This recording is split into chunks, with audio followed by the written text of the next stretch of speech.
I'd like to tell you a prophecy from the Tibetan Buddhist tradition. It's called The Coming of the Kingdom of Shambhala, and it is 12 centuries old.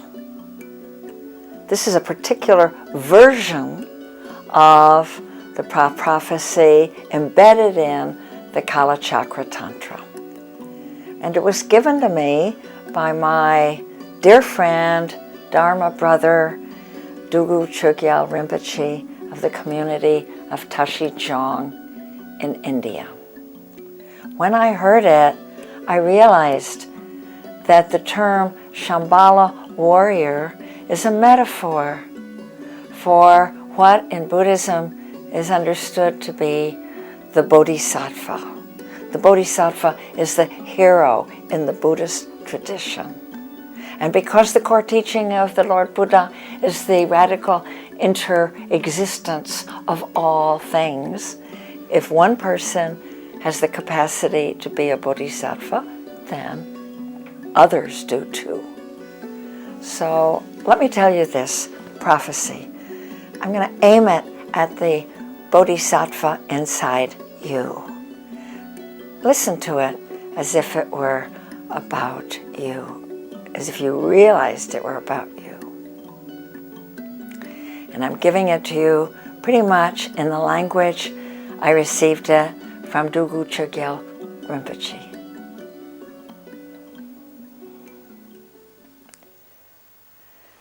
There comes a time when all life on earth is in danger. At that time, great powers have arisen, barbarian powers.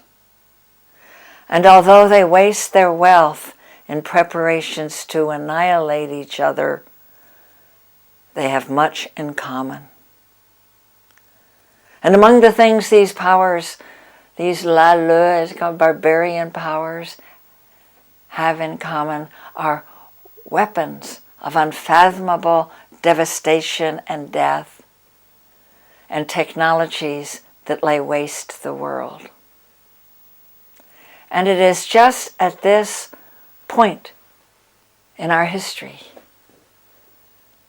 when the future of all beings seems to hang by the frailest of threads that the kingdom of Shambhala emerges. Now you can't go there because it is not a place. It exists in the hearts and minds of the Shambhala warriors. And actually, you can't tell a Shambhala warrior by looking at her or him, because they wear no uniforms, no insignia, they wield no banners, they have no barricades upon which to climb to threaten the enemy or behind which they can rest and regroup. They don't even have any home turf. For the Shambhala warriors have only the terrain of the barbarian powers to move across, to act upon. Now the time is coming, Dugu Chogyal Rinpoche said to me, when great courage is required of the Shambhala warriors. Moral courage and physical courage. And that's because they are going to go right into the heart of the barbarian powers to dismantle their weapons. They're going to go into the pits and citadels where the weapons are made and deployed. They're going to go into the corridors of power where the decisions are made to dismantle the weapons in every sense of the word. Now mark this, said Chogyal Rinpoche to me. The Shambhala warriors know that these weapons can be dismantled because they are manomaya. That means mind-made. Made by the human mind, they can be unmade by the human mind. Because the dangers that face us are not brought upon us by some satanic deity or some evil extraterrestrial force or some unchangeable preordained fate. They arise out of our relationships and habits, out of our priorities. They are made by the human mind. They can be unmade by the human mind. So, he said, now is the time the Shambhala warriors go into training.